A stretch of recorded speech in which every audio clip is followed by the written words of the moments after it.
Anesthesiologists, what are the funniest phrases you've heard from patients coming out of anesthesia?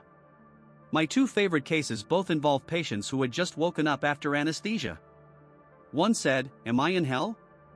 I replied, "No, this is just the recovery room." He said, "That's what the devils in hell would say too. Count backward from 100 to 0 to prove you're not lying." Another patient stroked my unshaven arm while I was trying to stop him from pulling out his fore and said, "You could make a rug out of this." I guess people coming out of anesthesia are into hairy arms and rugs. When I was put under for a colonoscopy, I didn't fall asleep during the countdown. I looked at the nurse, a bit embarrassed, and said, "Nothing's happening." She smiled, squeezed my wrists, and said, "Just wait a little." As soon as she said that, I passed out. According to her, the last thing I mumbled was, "Damn, you're a real witch." Once, I had ear surgery. I decided to crack a joke before going under and said, "Should I bring you something from there?"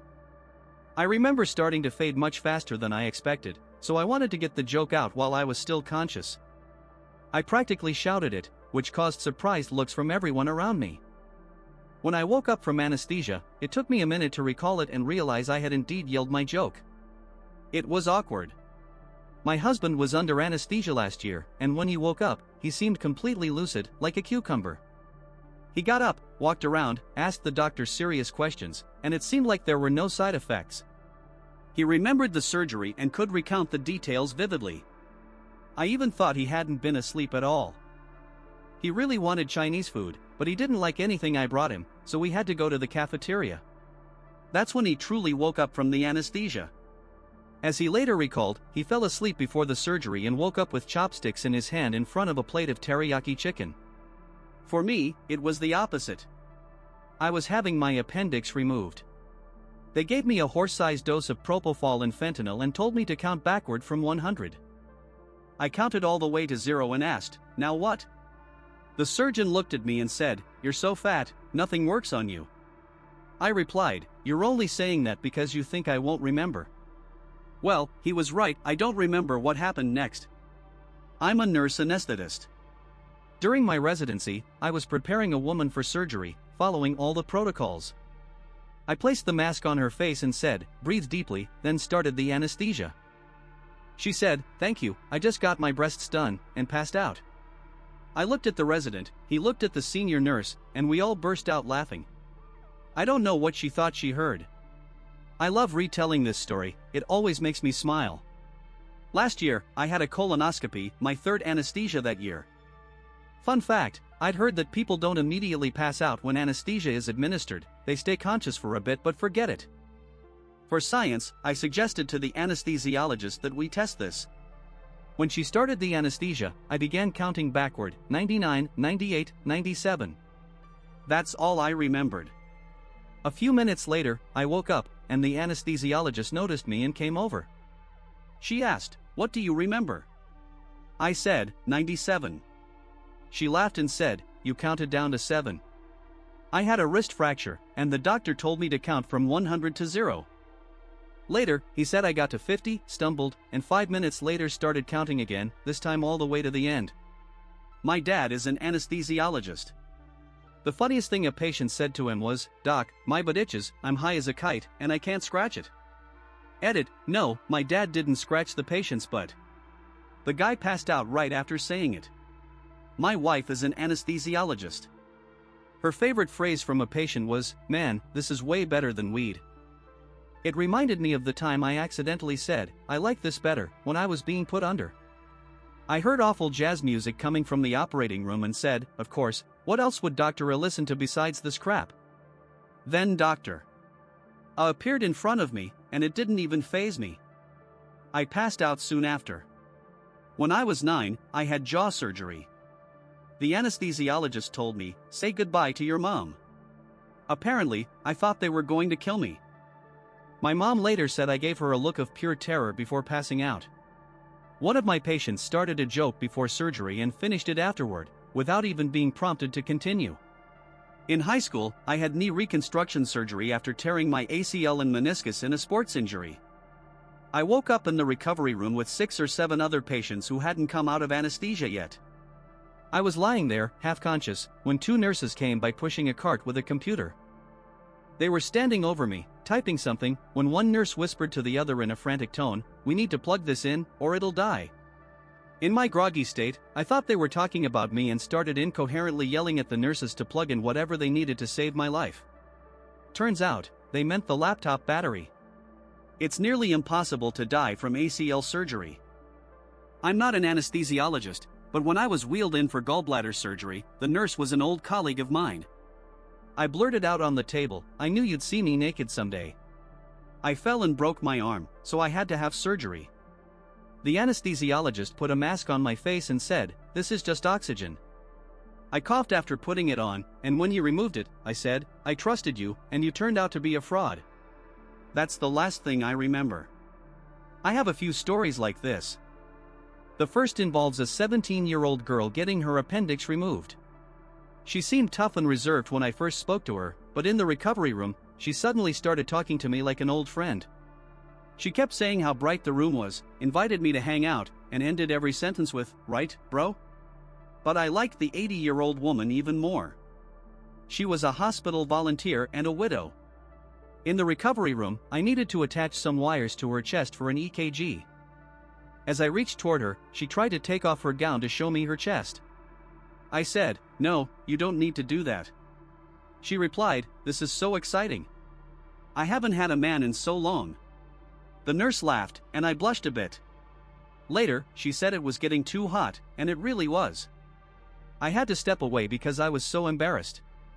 I had a wisdom tooth pulled, and the bleeding wouldn't stop, so we went to the pharmacy for supplies. My mom was driving, and I was staring out the window while blood kept pooling in my mouth. Eventually, it started dripping out. We stopped at a red light, and I opened the window and spat out all the blood. Then I looked up and saw a woman in the car next to me staring at me, terrified. Still groggy from the anesthesia, I gave her a bloody smile. She was about to go straight but made a sharp right turn after seeing me. I'm glad I remember that moment, even though I wasn't fully out of the anesthesia fog.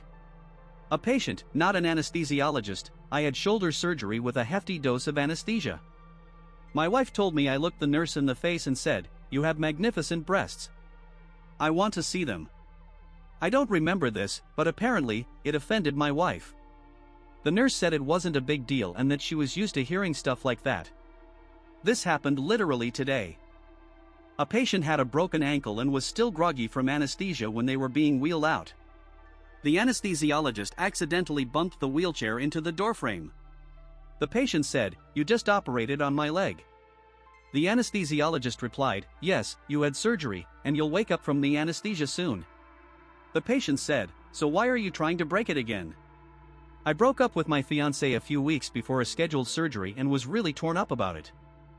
I was taking painkillers for my shoulder, and the surgery was coming up. On the day of the operation, I was getting a nerve block, which the anesthesiologist would perform. We chatted, and he was a really nice guy. He explained the procedure in detail, and we ended up talking about life, including breakups. Even then, he found the right words to support me. After that, they wheeled me into the operating room, and he was also administering the anesthesia, which calmed me down.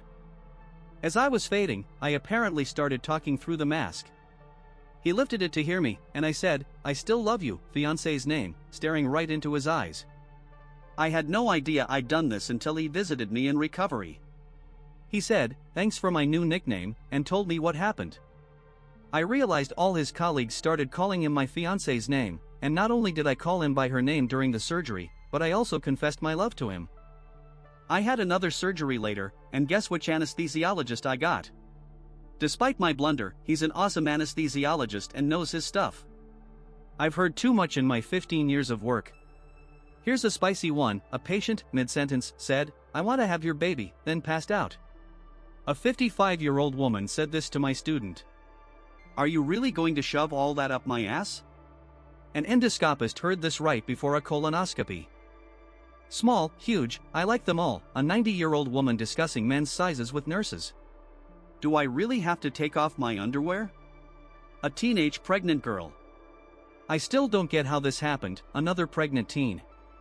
I don't want you laughing at my tattoo, a serious-looking Asian man with a Pinocchio tattoo around his penis, with his penis as Pinocchio's nose. Where are all the American doctors? A guy covered in swastika tattoos wondered in a room full of Asian staff.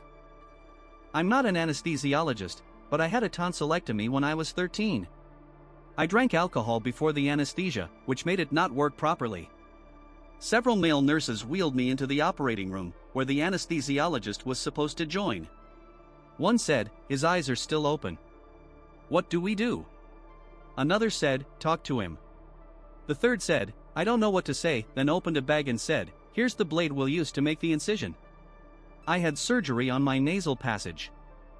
They say after the operation, I grabbed the nurse's hand and kept repeating, I love you, don't leave me. My wife couldn't be with me for my first colonoscopy due to work, so my mom went with me. Apparently, as I was coming out of anesthesia and they removed the 4, I said to the nurse, that was awesome. I've taken out a lot of those, but no one's ever done it to me. My patients are always dead. Apparently, my words freaked them out a bit, and my mom had to explain that I've been a licensed funeral director for years, and hospitals often don't remove tubes. I also told the young nurse she had a great but not as good as my wife's. My mom feels entitled to tell this story to everyone, so yeah, I scared the nurse with my job talk and then made a crude comment about her, but I'm not an anesthesiologist. When they gave my son anesthesia before surgery, he was almost out but in a state where the doctor told my mom she could ask him anything, and he wouldn't lie. My mom asked, do you love me? He replied, you need to buy yourself shoes like Yoda's. I'm pretty sure Yoda doesn't wear shoes. I was coming out of general anesthesia after surgery for a broken leg. I woke up in a room with a bunch of caring friends and family who came to check on me. I looked around, saw everyone fussing over me, and said, go to hell, loud and clear, then passed out again. My friends found it hilarious, but my mom was upset. Be sure to subscribe to our channel so you don't miss new, super interesting discussions. In the meantime, check out our other videos.